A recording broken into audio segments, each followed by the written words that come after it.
زي تግራይ ስትሪም ሚዲያ ዩ ዜናታት ሰዓት ነው በፈለማ አርእስተ ዜና ከይዲ ዲዲአር ተጀሚሩ ዝርዝራለና አበ ወልቃይት ውግእ ተላዒሉ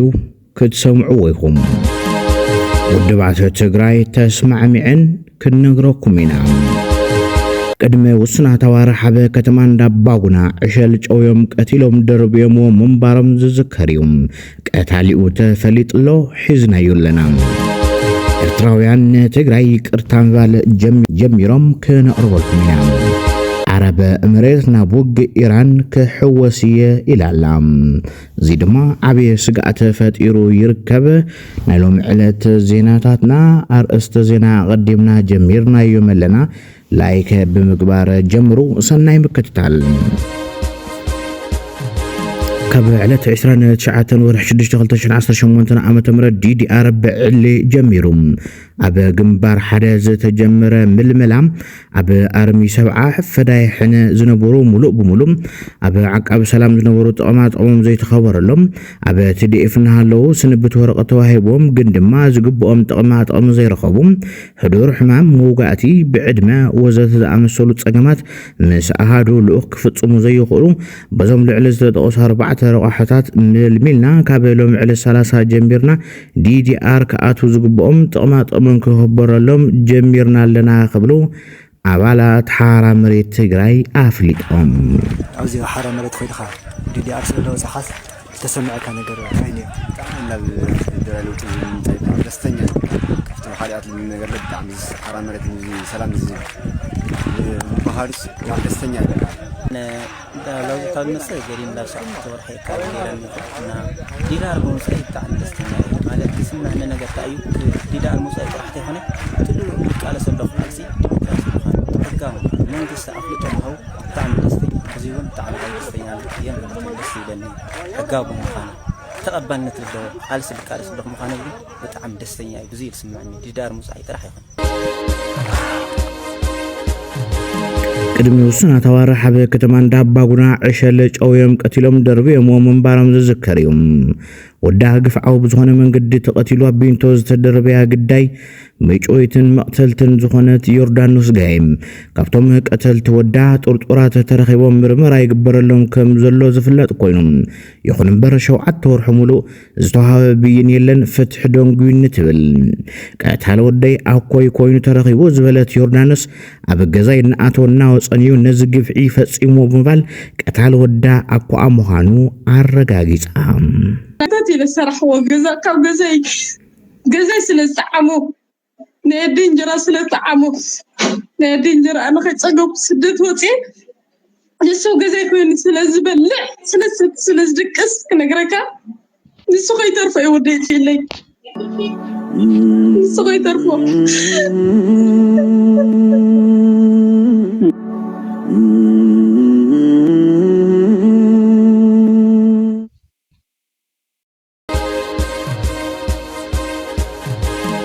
በምዕራብ ትግራይ ወልቃይት ውግእ ተላዒሉ ትማሊ ዕጥቋት ፋኑ ኣብ ዞባ ምዕራብ ትግራይ ወልቃይት ሕሞራ አንጻርተ ከዘዘብ ዝተባሃለ ውግእ ከም ዝጀመሩ ፍልፍላትና ሓቢሮም ኣብቲ ቤተ ሙሉ ዝተባሃለ ቦታ በዝርከብ ጉድጓዳ ቀበሌ ብርቱዕ ውግእ ከም ዝተካየደ ሓደ ላዕለዋይ መራሕቲ ከባብን ነበረትን ገሊጾም ፍልፍላት ከም ዝሕብርዎ ሰፈር መለስ ዝተባሃለ ሰብ ዝመርሓ ክንፊ ፋኖም ኣብ ልዕሊ ዕጥቋት ከዘዘብ አንደበታዊ መጥቃዕቲ ከም ዝፈጸመት يردو أبزو جزي كبيد نواتاون سبعون كسارة كم زورة دون جليسهم أبزو شمون تعبالات فانو كأطلون كلو 4 تعبالات كزيزب كم زوصلون كم زموتون أمنات فلفلات حبيرهم دحرتي متقعتي عبالات فانو نابو والد با قدام قصهم دحرت كم زن سحبو تزرخبنا يحبريتها يرد عقمتات بمودابن بموهادن انصلالين زلو بيراو ናይ ድሕነት ሃልዋትን ሓደጋን መምካት ዝዓለመ መድረኽ ዝተባሃለ ኮሚቴ ውድባት ተጣይሹም ህወሓት ባይቶና ዓሲምባ ዲሞክራሲያዊ ፓርቲ ውድብ ፖለቲካዊ ዋዕላ አክሱማይን ቃልሲ መኸተ ህዝቢ ትግራይ ንምሕጋዝ ተመሳሳሊ ርድኢትን መርገጽን በመሓዝ መድረኽ ፖለቲካ ውድባት አጣይሹም ተባሂሉ عقمتات بمودابن بموهادን አንصላሊ ዘሎ ብሄራዊ ናይ ድሕነትን ሃልዋትን ሓደጋን መምካት ዝዓለመ መድረኽ ክብሉ ይገልጽዎ رقحت مدرخ زمال أبال كون كم زخل وانت حبيرم كيدان أمنا بزو قداي عدي بدما حسابه بلوم بزحز اوان كل تسلف الله زولا خيدان أمنا انت قد لما مس هزبغا موغان بويد ما مس أصنت بوغان يبل مدرخ بوليتيكا ودوات تقراي وانا علامة وانا سراوي عقم مكابي حدا عقم تقراي كولو حدنت حزب تقراي ون اب مملاس حدنت حزبنا زن بوليتيكا ودوات زياتن يجمرو إلنا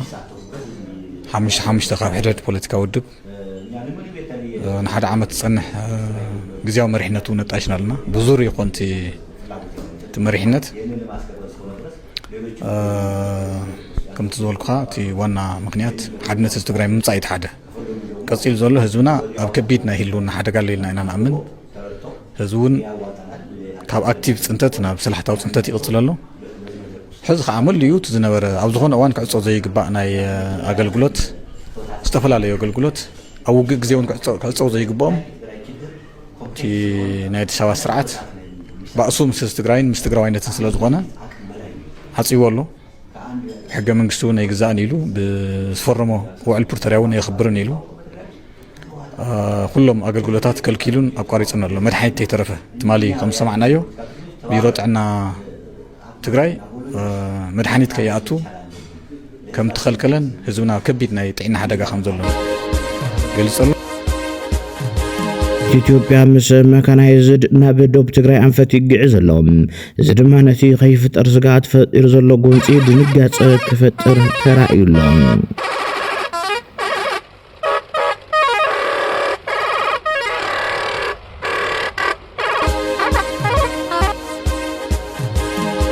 كابنبر أولات سراويت حرام رزقنا تمسجن داويت أبو زواد أبو تجري حلفي حبريتا ديس كوين تمزيزوم كابه قرب أوان النزل مثل على تمر راحات سراويت بز فتر ومسحب سعيوم مرحتي تني حرام ريت عطو نايسلت أنا مفتم كلو كخصوة تسمع عميم تمسجن داويت تجارو عقر أي مغنى عسيم يوم كنت فوقنا يروم كبل أبو تجري نبلع الحوحات الزنبرو صلعت يكون تقامو مقلاطو زذكريوم قدم صومن كاب مأسرت زوص شويت بيتونا بكللاو مزنت حدوش متكو هاو مهانو فلفلات يحبرلهم يخن بر بمنتاي ملكي غيزي خيوسد اتسلط انت واهبو زول بزحات يقاوملهم تمسجن داويت ابتناي تግራይ زاتول اوانات نمنግስት ትግራይ زودلكو مقصر يبلون إلونيريوم كماي لبدل لهزب ትግራይ لتديف المنግስት ትግራይ يلي لاي اكسكيوز غير لاي منግስት قرتا غير لاي صقمات تعلم كالوت لحتتو حق لعنت حق قدني تعلمون كحتت قدني لعنت حق قدني حتت تخينا ون حق قدن كحتت سلازي ساعات منግስት كلي هزو حدنتو كستنقل كنسرح خلينا ما هزو لو حدنتو كنتصخنيو تديفون او نحلي خطنكر كخنيو كم بحدش تلعيلو مخنيات باك بونيزي نا هزو تግራይ عند حقوق ساعتهم لذا عند حقوق خسروا ويا مصرلو لذا عند حقوق زي كبوتاتنو بخابي بالتفلالي من قدي خمقاقل ويم دلو زي رونغ واي تصحات من قدي صرت كيف كبتن كخدون مخنياتو وحسي هزب لا يخيد كطفو ودليو كلعو خم دليتهم اتيم كمጫወት ከገሩ ዋዛ ሜዳ ዚያ ዝዓድ ዚያ ስለዚህ ሓድነት ትዲፍውን ክትንከር ክኸልኛው ቶም ብጾትና ወን ተመሪሶም ላብ ትዲፍ ካአቱ ይሉ ልቆድ መንገዲ ክፈጥር ክጻሪየ ልወሃበኒ ስራሕትታት በሙሉ ብጥንካረ ናሰራሕኹ تديف بصوت يلي تنكرلو توم تحت لو بصوتنا ولا ملسو المنقدي كسرح خصاريها ፖለቲካው ዘተ ነጽካ ህዝብ ምትላል አይ ከአለን ከብል ሕውሓት ገሊጾም ኩሉማ ፈላላያት በድርድር ክፍትዑን ከመሕፀን ጸኒሖም እዮም ዝበለ ሕውሓት ኣብ ሰሙናዊ መልእኽቱም መንግስቲ ኢትዮጵያ ድማ በአንጻሩ ሁሉም አማራጭታት ሰላም ዓጽዩ ንኻል አይዞር ደባው ኮይናት ኣብ ምህንዳድ ይርከብ ክብል ከሲሶም መካናይዝድን ፍሉይ ልኡኽሉ ዝወደዎም ኣሃድታትን ኣካቲቱ ካብ ምዕራብ ትግራይ ክሳብ ምብራቕ ትግራይ ዓሪዱ ይርከብ ክብል ድማ ወሲኹ ሓቢሩ ካብዚ ሓሊፉ ድማ ናብ ትግራይ ዝለኣኽ ዝነበረ መድሓኒት ብምኽልካል ካሊእ ኣርሜናዊ ታሪክ የመዝግበሎ ዝበለ ውድብ ሕወሓት ማያ ሰራሕተኛ መንግስቲ ብሓፈሻ ድማ በጀት ትግራይ ናዋርሕ ብምዕፃው ህዝብና ናብ ዝበኣሰ ቅልውላው ከኣቱ ዓልሙ እየሰርሐለ ኢሎም ሚኒስትር ፍትሒ ኣብ ልዕልቲ ንሕወሓት ብገንዘብ ብምሕጋዝ ዝተጠርጠር ወጻእተኛ ኢንቨስተር ዝተመስረተ ክሲ ዳግም ክርአ ወሲኖም ኣብ እዋን ኩናት ትግራይ ንሕወሓት ናይ ገንዘብ ድጋፍ ገይሮም ብዝብል ኣብ ኢትዮጵያ ብሰፊሕ ሕርሻ ተዋፊሮም ኣብ ዝርከቡ ስዊዘርላንዳዊ በዓል ሃፍቲ ጆሹዋ ጌሄሪግ ክሲ ቀሪቡሎም ነይሩ እዩ። እቲ ክሲ ተቋሪጹ ዝጸንሐ እኳ እንተኾነ ሚኒስትር ፍትሒ ኣብዚ ሒዝናዮ ዘለና ወርሒ ነቲ ፋይል ካብ ዝተቋረጸሉ ዳግም ክርአ ምርመራ ከም ዝጀመረ ተፈሊጥሎም ኣብ ራያ ዓዘቦ ሰፊሕ ናይ ሕርሻ መሬት ዘለዎም ኮይኖም ዋና በዓል ቤት ኤሌም ፋርምስ እዮም። እቶም በዓል ሃፍቲ ንፈለማ እዋን ኣብ ቀይዲ ዝወዓሉ ብ2014 ዓመተ ምህረት ኩናት ኣብ ዝነበረሉ እዋን ልዕሊ 1.2 ሚልዮን ብር ጥረ ገንዘብ ሒዞም ናብ ክልል ትግራይ ከኣትው ክፍትኑ ከለው እዩ። ዝቀረበሎም ክስ ድማ ንሕወሓት ንምርዳእ ገንዘብ ሒዞም ናብ ትግራይ ከኣትው ከለው ተታሒዞም ዝብል ነይሩ። ይኹን እምበር እቶም በዓል ሃፍቲ ኣብቲ እዋን ኣገልግሎት ባንኪ ተቋሪጹ ብምንባሮም ነቲ ገንዘብ ዝሓዝዎ ናይ ሰራሕተኛታቶም ደሞዝ ንምኽፋል ምዃኑ ብምግላጽ ብጠበቃታቶም ኣቢሎም ይከራኸሩ ኣለዉ። ሕዚ ድማ ክስቶም በዓል ሃፍቲ ዳግም ካብ ዝንቀሳቐስ ጀሚሩ ንሚኒስትር ዴኤታ ገንዘብ ዶክተር ኢዮብ ተካልኝ ንፕሬዚደንት ጊዜያዊ ምምሕዳር ክልል ትግራይ ዝነበሩ ኣይተ ጌታቸው ረዳን ከምኡውን ንነባር ፕሬዚደንት ዩኒቨርሲቲ መቐለ ፕሮፌሰር ክንደያ ገብረ ህይወትን ንመከላኸሊ ምስክርነት ኣመዝጊቦም ኣለዉ። እቶም በዓል ሃፍቲ ዝቀረበሎም ክሲ ገበነኛ ኮይኖም ተረኺቦም ክሳብ 3 ዓመት ዝበፅሕ ማእሰርቲ ክውሰነሎም ከም ዝኽእል ታይምስ ዝረኸቦ ሓበሬታ የመላኽት። ትግራይ ኣብዚ እዋን ዘላቶ ሃዋህው ካብ ዝሓመቐ ናብ ዝገደደ ይኸይድ ኣሎ ክብል ዶክተር ደጀን መዝገቦ ገሊጹ። ትግራይ ኣብዚ ሕዚ ሰዓት ዘላትሉ ኩነታት ብብዙሓት ኣካላት ተባሂሉ ዋላ እኳ እንተኾነ ግን በብመዓልቱ ንሪኦ ዝኸፍአ ጉዳይ እምበር ዝመሓየሽ ዝመስል ነገር ስለ ዘይብሉ ሎሚ ከመይ ሓደረት ትግራይ ኢልካ ምሕታት ኣብ ምንታይ ኩነታት ኣላ ምባል ኣብኡ ምዝታይ ንውር እዩ ዝገብሮ ማለት እዩ። ስለዚ ትግራይ ብኩለ መዳያዊ መልክዑ ኣብ ህልም ዝበለ ፀምፀም ናይ ውድቀት ጥሒላ ዘላ ዓዲ ኢልና ክንገልፃ ንኽእል ኢና ብሓፂሩ ቅድሚ 2-3 ወይ 4 ዓመታት ተቢሉ ናይ ህዝብና ዝነበረ ሞራል ዝነበረ ወነ ናይ ምቅላስን ናይ መሰል ርእሰ ውሳንኡ መውሓስን ብሄራዊ ሓድነት ወስጢሙ ትግራይ ትመርፅ፣ ትግራይ ትስዕር፣ ትግራይ ሃገርያ ወዘተርፈ እናተባሃሉ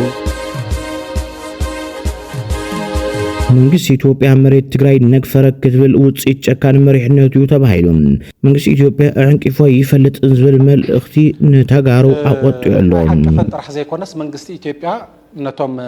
ወሪሮም ዝሓዙ ሓይልታትሲ ካብ ምዕራብ ትግራይ ኣውፅዎም እዩ ዝብል እኮ በዓል ካብ ዘለኻሉ ጀነራል ጻድቃን ነጊሩካ። ሕዚ ካብ ቀረባ ግዜ ኣብ ኣዲስ ኣበባ ዝተኻየደ ሓደ ናይ ደራሽ መድረኽ ይርኢ ነይረ ባዕሉ ጀነራል ጻድቃን ሕዝውን መንግስቲ ኢትዮጵያ ዓንቂፎ ይፈልጥን ተፈናቀልቲ ንምምላሲ መንግስቲ ኢትዮጵያ ዓንቂፎ ይፈልጥን ኢሉ ሕዝውን ብግልጽ ተናጊሩሎ ማለት እዩ። ሕዚ ሕስናት ኣነ ብዛዕባ ጀነራል ጻድቃን ስኢሉ ፖለቲካዊ ከስቢ ንምርካብ ዝኢሉ ንማለ ይኮንኩን ማለት ሰዋና ኣለዎ እዮም እቲ ጉዳይ ሲ ስኢልና ዘይጭበጥ ዝብሉ ኣለዎ ይኮነን በቃ ግልጽ ሰባት እዮም ዝብልዎ ቶም ኣብ ትግራይ ኮይኖም ኣብ ውሽጢ ትግራይ ኮይኖም ሲ ምስ መንግስቲ ኢትዮጵያ እተን ኩለን ሸርሕታቱ መንግስቲ ኢትዮጵያ ኣብ ልዕሊ ትግራይ ክፍጽም ምስ መንግስቲ ኢትዮጵያ ዘይኮነስ ንመንግስቲ ኢትዮጵያ ዝሰርሑ ዝነበሩ ሰባት ምስ መንግስቲ ኢትዮጵያ ምስራሕ ኣብ ስምምዕነት ፕሪቶሪያ ቀሚጥናዮ ኢና ምስ መንግስቲ ኢትዮጵያ ተቀራሪብካ ምስራሕ ንመንግስቲ ኢትዮጵያ ወኪልካ ምስራሕ ግን ክሕደት እዩ። ኣብ ኣምሓራ ክልል ጎጃም ከባቢ ፍሉይ ቦታ ጃዊ ኣብ ዝተባሃለ ቦታ ዝተባኣሱ ጎረባብቲ ኣብ ምዕራቅን ምዝታይን ዝነበሩ ሽማግለታት ዓድን መራሕቲ ሃይማኖትን ብናይ ፌደራል መንግስቲ ድሮን ከም ዝተወቅዑ ተገሊጾም በዚ ምክንያት ድማ 11 ሰባት እንትሞቱ 9 ሰባት ከቢድ መጉዳእቲ ከም ዝበፅሖም ተፈሊጦም ኣምሓሮ ሰልፍ ወፅኦም እቶም ኣብ ሰሞን ወፅኦም ዝነበሩ ብወገን ምዕራብ ተጋሩ ኣይኮናን ዝብል ኮይኑ እቲ ትማል ዝወዓለ ሰልፊ ድማ ኣብ ኣገው ከባቢ ዋግምራ እዩ። መናእሰይ ኣብቲ ሰልፊ መንነትና ኣማራ ዜግነትና ኢትዮጵያዊ ክብሉ ተሰሚዖም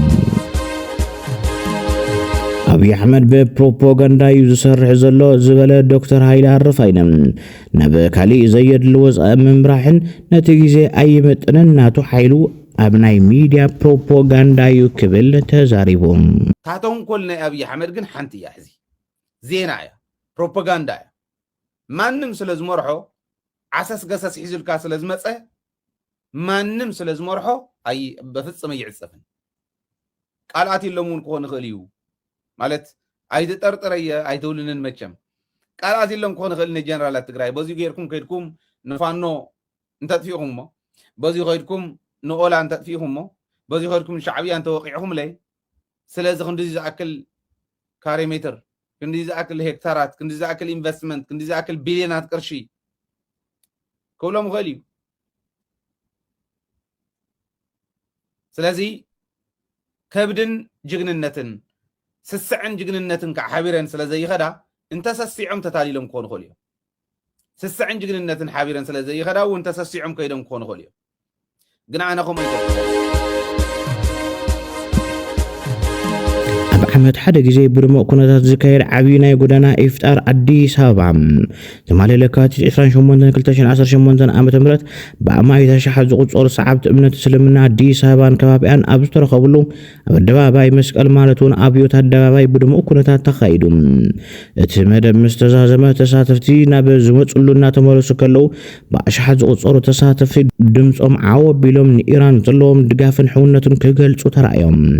فلاي كابتي مدى بزتخ هيدلو الدباباي مسكال بأنفت لغار مكسيكونا تملسو زنبرو صومنياتا تابلع لإيران زكاير زلو ناي أمريكان إسرائيل حبرا وق بسلفي كونينم إرتراويان تقارو يقر تحاتيتهم ناب كبور هزب التقراي بزبر رأسي دلاي فتح إرتراو دراسن تواسعين تمسجن تولد صحافو ملأختيهم نخلهم تقارو عراقين حلال هزب تقراين كم هزب سلاتو كله زبدلكمنان زبدلناكمن زوردنالكمن بدل كل جيزيك حسبهم كل قطرح أزي حماق يسمع أن كبرنا يتعسى ملأخت ضعيفهم دحيت خيناتون لومي السوز صعبة بزخركم وتساقين تنقلاتون كبر يوتخفلو مهلاوكم اتي ببهاريو أزي مخبر زخون هزبي كمزي جيرا هيوت كتصبو بعيني مرأي أزي يقود أني زبال إرتراو ممر تمسجن حدا معلتي عامن عدلن ترخبه نتخلو زغبركمنا صبو نتግራይ كبل سلاي كبل صحيفو روسياዊ ፕሬዝዳንት ቪላዲሚር ፑቲን ምስ ኢራናዊ ፕሬዝዳንት ቼክ ዛሽካር አበ ዝገበሮ ናይ ስልክ ዝርብ ኩናት ንምህዳ ተረዳዲኦም ክብል ብሬክስ ዝተባሃለ ሚድያ ጸብጺብሎም እቲ ዜና ማእኸል ኣብ ማእኸላይ ምብራቅ ንሓፂር እዋን ተኹሲ ደው ምባል ተስማዕሚዖም ክብል ገሊጹሎም ኢራን ነተን ሚሳኤላት ዘይደርበትለን ጎረባብታይ ቅርታ ብምሕታት እንተዘይተን ኪፈንኣ ድሕሪ ሕዚ ከም ዘይትድርብውን ቃል ኣትያላ ተባሂሉሎም ካብ ኢራን ከይወፃና ሰማያት እስራኤል በሚሳኤላት ኢራን ተሸፊኖም ኣለዉ እቲ ኩነታት ኣዝዩ ከቢድ ብምዃኑ ኣብ መላእቲ ሃገር ምልክት ሓደጋ ተገይሩሎም ኢራን ልዕሊ 100 ዝኾኑ ባላስቲክ ሚሳኤላት ከም ዝተኮሰ ዝሓበረ ኮይኑ ናይ እስራኤል ኣሮን ዴቪድ ሲሊንገን ዝተባሃሉ ናይ መከላኸሊ ስርዓታት ነቶም ሚሳኤላት ንምምካን ይረባረቡ ኣለዉ እቲ ዝስማዕ ዘሎ ከቢድ ናይ ነታዊ ድምፂ ድማ እቶም ሚሳኤላት ብተኸላኸልቲ ክሞቱ ከለዉ ዝፍጠር ድምፂ ምዃኑ እውን ይሕበር ኣሎ እዚ ሓደጋ ገና ኣይሓለፈን ኩሉ ሰብ ትእዛዝ ሆም ፍሮንት ኮማንድ ብጥብቂ ክከታተል ይግባእ ይብል ብተወሳኺ ድማ በመጥቃዕቲ ኢራን ዓቕላ ዝፀንቀቐት ሕቡራት ኢሚራት ዓረብ ፕሬዝደንት ሃገር ኣብ እዋን ውግእ ኣለና ክብል ንህልው ኩነታት ብዝምልከት መግለፂ ይብሎም እዚ መግለፂ ድሕሪ ሕዚ ሎሚ ኢራን ብካምካዚ ድሮን ኣብ ርእሲ ግዙፍ ኣገራዊ መዕረፊ ነፈርቲ ዱባይ መጥቃዕቲ ምፍፃማ ስዒቡ ዝወፀ እዩ ፕሬዝደንት መሐመድ ቢን ዛይድ አልናህያን ሃገሮ ንድሕነት ሃገርናን ህዝብናን ነበርትናን ግቡእና ክንፍፅም ኢና በማል እቲ ሃገር ንኩሎም ኣብ ውሽጢ ኢሚራት ዝነብሩ ሰባት ንምሕላው ድማ ቃል ኣትዩሎም ኢሚራት ዓረብ ብቐጥታ ናብ ውግእ ከይተኣቱን ነገራት ከይጋደድን ድማ ተሰጊኡ ይርከብ ክቡራት ተኸታተልቲ ትግራይ ስትሪም ሚድያ ንሰዓት ዝሓዝናዮም ዜናታት